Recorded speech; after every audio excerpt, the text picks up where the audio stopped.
Jenis las ini adalah salah satu metode yang termasuk paling penting dalam pengerjaan baja paduan tinggi dan logam bukan besi, seperti aluminium, tembaga, titanium, molibdenum, dan paduan daripadanya.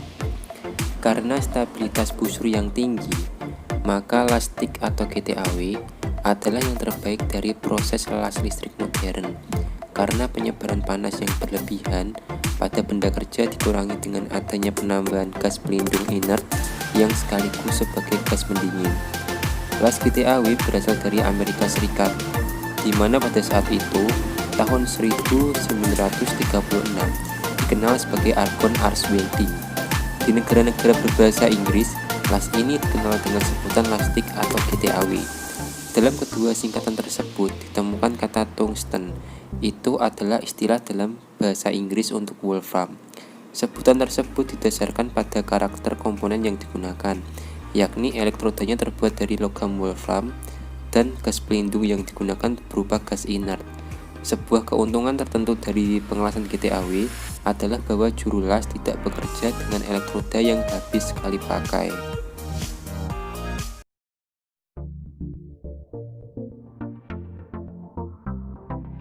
Dalam gambar di atas, dapat dilihat dan diperhatikan bahwa dalam proses pengelasan GTAW ada beberapa bagian, mulai dari kepala las atau GTAW head. Bagian kepala las ini merupakan bagian yang berfungsi mengeluarkan nyala busur listrik yang akan dapat mencairkan bahan pengisi. Bagian yang kedua yaitu bahan pengisi atau failure rod. Bagian ini memiliki fungsi untuk mengisi bagian celah atau bagian benda kerja yang akan dilas.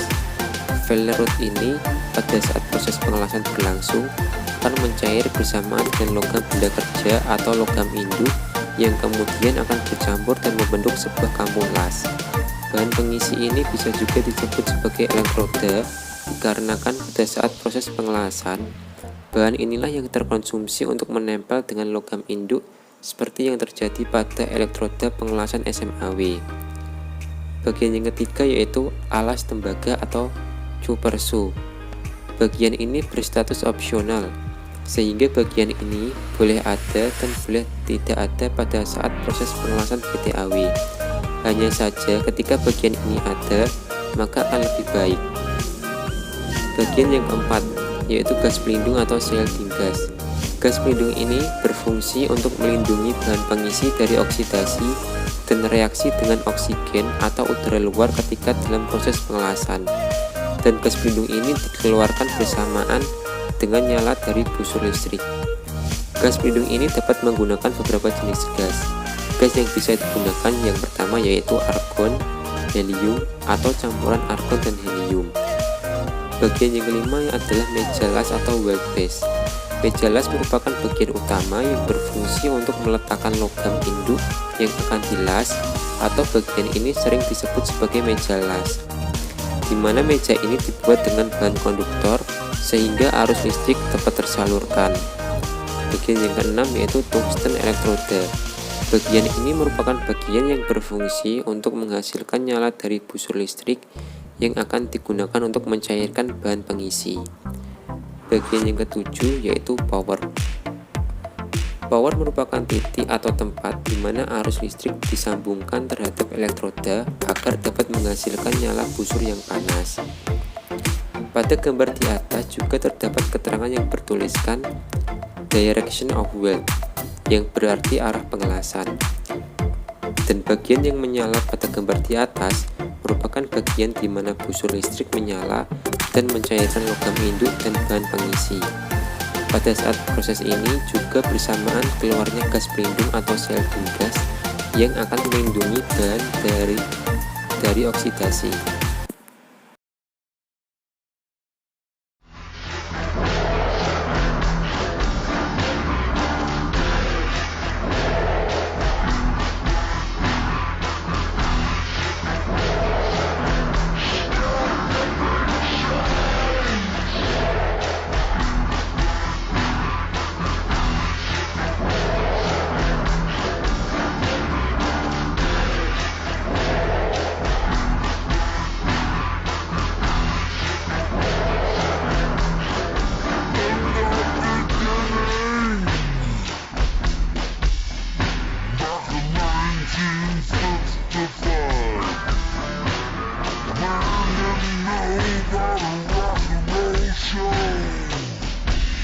hari